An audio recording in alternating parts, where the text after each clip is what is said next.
जय हिंद दोस्तों, स्वागत है आपका जीके जीएस वाला में। दोस्तों आज हम कवर करने वाले हैं उत्तर प्रदेश पुलिस भर्ती परीक्षा 2023 जीके जीएस से मोस्ट इम्पोर्टेंट सभी प्रश्न है। दोस्तों यह दूसरा क्लास है, ठीक है। पहले क्लास के वीडियो का लिंक डिस्क्रिप्शन में आपको मिल जाएगा, आप लोग जा करके देख सकते हैं, ठीक है। दोस्तों बहुत ही ऐसे ही प्रश्न पूछे जाते हैं दोस्तों, बहुत अलग प्रश्न नहीं है। प्रैक्टिस सेट आप करते रहिए। अगर आप चैनल पर नए हैं तो सब्सक्राइब जरूर करिएगा। दोस्तों चलिए स्टार्ट करते हैं आज की क्लास। प्रश्न नंबर पहला कह रहा है दोस्तों, पर्यावरण प्रदूषण के कारण अम्ल वर्षा निम्नलिखित में से किस वजह से होता है। तो अम्ल वर्षा दोस्तों नाइट्रस ऑक्साइड NO2 और सल्फर डाइऑक्साइड SO2 की वजह से होता है। कुछ नोट्स दिए गए हैं, ध्यान से पढ़िएगा दोस्तों। अम्ल वर्षा में अम्ल दो प्रकार के वायु प्रदूषण से आते हैं, सल्फर डाइऑक्साइड और नाइट्रस ऑक्साइड। ये प्रदूषक प्रारंभिक रूप में कारखानों की चिमनियों से, बसों व स्वचालित वाहनों के जलाने से उत्सर्जित होकर वायुमंडल में मिल जाते हैं, ठीक है। अम्ल वर्षा केंद्र मानचेस्टर में है। अम्ल वर्षा का जो केंद्र है वो कहाँ है, मानचेस्टर में है, ठीक है। वर्षा के जल का pH मान जब 5.6 से कम हो जाता है तो वह अम्लीय वर्षा कहलाता है, ठीक है, याद रखिएगा। आगे बढ़ते हैं दोस्तों। प्रश्न नंबर 2 है, अपने वजन के आधार पर सबसे मजबूत मांसपेशी कहाँ पर पाई जाती है। तो अपने वजन के आधार पर सबसे मजबूत मांसपेशी जबड़े में पाई जाती है। वजन के आधार पर जबड़े में सबसे मजबूत मांसपेशी पाई जाती है। जबड़े में स्थित चवर्णिका पेशी कृंतक पर 25 किलो और चबाने के दांत पर 90.7 किलो के बल के साथ दांत बंद कर सकती है। इसे ध्यान से पढ़ लीजिएगा दोस्तों, ठीक है। प्रश्न नंबर 3 कह रहा है, गैस को तरल में बदलने की प्रक्रिया को क्या कहा जाता है। गैस को तरल में बदलने की प्रक्रिया को संघनन कहा जाता है। किसी गैस को द्रव अवस्था में लाने को गैसों का द्रवण कहते हैं, ठीक है। आगे बढ़ते हैं दोस्तों। प्रश्न नंबर 4 है, प्रकाश इनमें से किस माध्यम से सबसे तेजी से गति से यात्रा करता है। प्रकाश इनमें से किस माध्यम से सबसे तेजी से गति करता है। तो निर्वात में प्रकाश सबसे तेजी से यात्रा करता है। प्रश्न नंबर 5 है, निम्नलिखित में से कौन सा एक ऑपरेटिंग सिस्टम है। यूनिक्स एक ऑपरेटिंग सिस्टम है। कुछ ये भी याद रखिएगा दोस्तों, माइक्रोसॉफ्ट विंडोज ऑपरेटिंग सिस्टम का एक उदाहरण है। प्रश्न नंबर 6 है, छोटी और बड़ी आंत दोनों में से कौन सी अधिक लंबी होती है। तो छोटी आंत दोस्तों सबसे अधिक लंबी होती है। कैसे होती है, ध्यान से पढ़ लीजिएगा। एक वयस्क व्यक्ति में भूरे बैगनी रंग की छोटी आंत का व्यास लगभग 35 मिलीमीटर 1.5 इंच और औसत लंबाई 6 से 7 मीटर यानी 20 से 23 फुट होती है। गहरे लाल रंग की बड़ी आंत छोटी और अपेक्षाकृत मोटी होती है, ठीक है, जिसकी लंबाई औसत रूप से लगभग 1.5 मीटर 5 फुट होती है, ठीक है, 5 फुट के लगभग होती है। छोटी आंत कितना होता है दोस्तों, 6 से 7 मीटर और बड़ी आंत 1.5 मीटर। छोटी आंत 20 से 23 फुट होती है और बड़ी आंत 5 फुट की होती है, याद रखिएगा। प्रश्न नंबर 7 है, महारत्न से संदर्भित समूह है। केंद्रीय सार्वजनिक क्षेत्र के उद्यम महारत्न से संदर्भित हैं। प्रश्न नंबर 8 है, निम्नलिखित में से कौन सा देश बिर्र को अपनी मुद्रा के रूप में प्रयोग करता है। तो इथियोपिया, ठीक है। क्यों करता है दोस्तों, बिर्र इथियोपिया की मुद्रा है, याद रखिएगा। मुद्रा से दोस्तों एक प्रश्न आता है, कन्फर्म है। प्रश्न नंबर 9 है, द्रविड़ मुनेत्र कड़गम DMK पार्टी यहाँ पार्ट नहीं है, DMK पार्टी की स्थापना किसने की थी। तो दोस्तों DMK पार्टी की स्थापना CN अन्नादुराई ने की थी, ठीक है। दोस्तों आपकी जिम्मेदारी अपने दोस्तों को भी व्हाट्सएप पर ज़रूर शेयर करिएगा, आपसे रिक्वेस्ट है, ठीक है। द्रविड़ मुनेत्र कड़गम, इसका शाब्दिक अर्थ होता है द्रविड़ प्रगति संघ, जिसे द्रमुक नाम से भी जाना जाता है। तमिलनाडु की एक प्रमुख राजनीतिक पार्टी है। इसका निर्माण जस्टिस पार्टी तथा द्रविड़ कड़गम से पेरियार से मतभेद के कारण हुआ था। इसके गठन की घोषणा 17 सितंबर 1949 में हुई थी। इसका प्रमुख मुद्दा सामाजिक समानता, खासकर हिंदू जाति प्रथा के संदर्भ में, ठीक है, तथा द्रविड़ों लोगों का प्रतिनिधित्व करता है।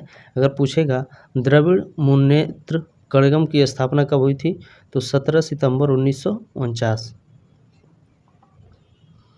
प्रश्न नंबर 10 है, भारतीय संविधान के अनुच्छेद 368 का संबंध इनमें से किससे है, तो संशोधन प्रक्रिया से है। आगे बढ़ते हैं। प्रश्न नंबर 11 है, वह एकमात्र वायसराय जिसकी हत्या भारत में हुई थी, तो लॉर्ड मेयो की हत्या भारत में हुई थी। किसने की थी दोस्तों, तो पढ़ लीजिए, रिचर्ड साउथवेल बोरके, छठे अर्ल ऑफ मेयो, जिन्हें लॉर्ड मेयो के रूप में भी जाना जाता है, वह एकमात्र वायसराय थे जिनकी भारत में हत्या कर दी गई थी। किसने किया था, शेर अली आफरीदी ने 8 फरवरी 1872 को पोर्ट ब्लेयर में भारत के तत्कालीन वायसराय लॉर्ड मेयो की हत्या कर दी थी। अगर पूछेगा दोस्तों लॉर्ड मेयो की हत्या कब हुई थी, तो 8 फरवरी 1872 किसने की थी, शेर अली अफरीदी ने। आगे बढ़ते हैं दोस्तों। प्रश्न नंबर 12 है, चौरी चौरा की हिंसक घटना के कारण निम्नलिखित में से कौन सा आंदोलन स्थगित कर दिया गया था, तो असहयोग आंदोलन को स्थगित कर दिया गया था। चौरी चौरा उत्तर प्रदेश के गोरखपुर जिले का एक कस्बा है। इस शहर में 4 फरवरी 1922 को एक हिंसक घटना हुई जब किसानों की एक बड़ी भीड़ ने एक पुलिस थाने में आग लगा दी, जिसमें लगभग 22 पुलिसकर्मियों और 3 नागरिकों की मौत हो गई। इस घटना के परिणाम स्वरूप महात्मा गांधी ने असहयोग आंदोलन 1920 से 1922 से जो चल रहा था उसे वापस ले लिया। प्रश्न नंबर 13 है, गैनीमेड नामक चंद्रमा वाले ग्रह का नाम बताइए। बृहस्पति है, ठीक है, इसके बारे में कुछ पढ़ लेते हैं दोस्तों। गैनीमेड हमारे सौर मंडल के 5वें ग्रह बृहस्पति का सबसे बड़ा उपग्रह है और यह पूरे सौर मंडल का भी सबसे बड़ा चंद्रमा है। इसका व्यास यानी डायामीटर 5268 किलोमीटर है, जो बुध ग्रह से भी 8% बड़ा है। इसका चंद्रमा से भी सौर मंडल के सारे चंद्रमाओं में सबसे ज़्यादा है और पृथ्वी के चंद्रमा का 2.2 गुना बड़ा है, याद रखिएगा। प्रश्न नंबर 14 है, निम्नलिखित में से किसे सामान्यतः ताल रेशम कहा जाता है, तो स्पाइरोगाइरा को ताल रेशम कहा जाता है। क्यों कहा जाता है दोस्तों, तो ध्यान से देखिएगा। स्पाइरोगाइरा को आमतौर पर पॉन्ड सिल्क के रूप में जाना जाता है क्योंकि इसके फिलामेंट में म्यूकिलेज का लगातार स्राव होता है। ऐसा बाहरी कोशिका परत के पेक्टिन के विघटन के कारण होता है और इसकी चमक के कारण यह रेशम जैसा दिखता है। इसे लिख लीजिएगा दोस्तों, इसे भी लिख लीजिएगा। म्यूकिलेज का लगातार स्राव होता है, इसके कारण दोस्तों वह चमकदार दिखाई देता है जैसे रेशम की तरह, ठीक है। प्रश्न नंबर 15 है, ब्रिटिश भारत के किस प्रांत में राजस्व एकत्रित करने के लिए रैयतवाड़ी प्रणाली लागू की गई थी, तो दक्षिण भारत में रैयतवाड़ी प्रणाली लागू की गई थी। रैयतवाड़ी प्रणाली के बारे में जानेंगे दोस्तों। रैयतवाड़ी व्यवस्था ब्रिटिश राज के दौरान शुरू की गई एक भू राजस्व प्रणाली थी। रैयतवाड़ी व्यवस्था की शुरुआत थॉमस मुनरो ने की थी। अगर पूछेगा दोस्तों रैयतवाड़ी प्रथा की शुरुआत किसने की थी, तो थॉमस मुनरो ने की थी। थॉमस मुनरो ने 1820 से 1827 तक मद्रास के गवर्नर के रूप में कार्य किया था, ठीक है। आगे बढ़ते हैं। प्रश्न नंबर 16 है, 2018 के चैंपियन ऑफ अर्थ पुरस्कार से किसे सम्मानित किया गया था, तो श्री नरेंद्र मोदी जी को। आगे बढ़ते हैं। प्रश्न नंबर 17 है दोस्तों, भारतीय संविधान के निर्माताओं ने स्वतंत्रता, समानता और बंधुता के सिद्धांत को किस संविधान से लिया गया था, तो दोस्तों स्वतंत्रता, समानता और बंधुता का सिद्धांत फ्रांसीसी संविधान से लिया गया है। इससे भी एक प्रश्न आएगा, ध्यान रखिएगा दोस्तों, ठीक है, संविधान से भी। प्रश्न नंबर 18 है, निम्नलिखित में से कौन सा कार्बन का अपरूप नहीं है, तो दोस्तों इसमें मीथेन कार्बन का अपरूप नहीं है। बाकी ग्रेफाइट, हीरा और C16, बकमिंस्टर, फुलरिन, ये तीनों कार्बन के अपरूप हैं मीथेन को छोड़कर। प्रश्न नंबर 19 है दोस्तों, निम्नलिखित में से कौन सा टेनिस में ग्रैंड स्लैम नहीं है? तो याद रखिएगा ऑप्शन नंबर डी है, इंडियन ओपन टेनिस में ग्रैंड स्लैम नहीं है। कौन कौन से ग्रैंड स्लैम है दोस्तों? ग्रैंड स्लैम में कितने टूर्नामेंट होते हैं? तो ग्रैंड स्लैम में दोस्तों 4 टूर्नामेंट होते हैं। कौन कौन से होते हैं? Australian open, French open, Wimbledon open और यूएस ओपन। ठीक है। प्रश्न नंबर 20 है, निम्नलिखित में से कौन सी पूंजीगत वस्तु नहीं है? तो याद रखिएगा दोस्तों, भोजन एवं वस्त्र पूंजीगत वस्तु नहीं है। आगे बढ़ते हैं। प्रश्न नंबर 21 है, उत्पादन क्षमता बढ़ाने वाले व्यय किस प्रकार के व्यय के उदाहरण हैं? तो उत्पादन क्षमता बढ़ाने वाले व्यय किस प्रकार के उदाहरण के व्यय हैं दोस्तों? तो याद रखिएगा, निवेश व्यय के उदाहरण हैं। आगे बढ़ते हैं। उत्पादन क्षमता बढ़ाने वाले व्यय निवेश व्यय के उदाहरण हैं। प्रश्न नंबर 22 है, पृथ्वी सतह की सबसे ऊपरी परत को क्या कहा जाता है? तो पृथ्वी की सबसे ऊपरी परत को क्या कहा जाता है दोस्तों? क्रस्ट कहा जाता है। ठीक है, ये इंग्लिश वर्ड है। हिंदी में भू प्रॉपर्टी कहा जाता है। ठीक है, भू प्रॉपर्टी कहा जाता है। नोट्स में पढ़िए दोस्तों, पृथ्वी के अंदर के 3 हिस्से हैं, ऊपरी सतह या भू प्रॉपर्टी जिसे क्रस्ट कहते हैं, आवरण मेंटल कहते हैं। ठीक है दोस्तों, और केंद्रीय भाग को कोर कहते हैं। आगे बढ़ते हैं। प्रश्न नंबर 23 है, नदी डेल्टा बनाना किस प्रक्रिया का परिणाम है? तो नदी डेल्टा बनाना दोस्तों वाष्पीकरण प्रक्रिया का परिणाम है। आगे बढ़ते हैं।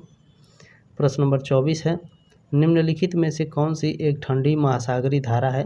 लेब्राडोर की धारा एक ठंडी महासागरीय धारा है। कौन कौन सी धाराएं ठंडी है दोस्तों? नोट्स कर लीजिएगा इसे। ध्रुवीय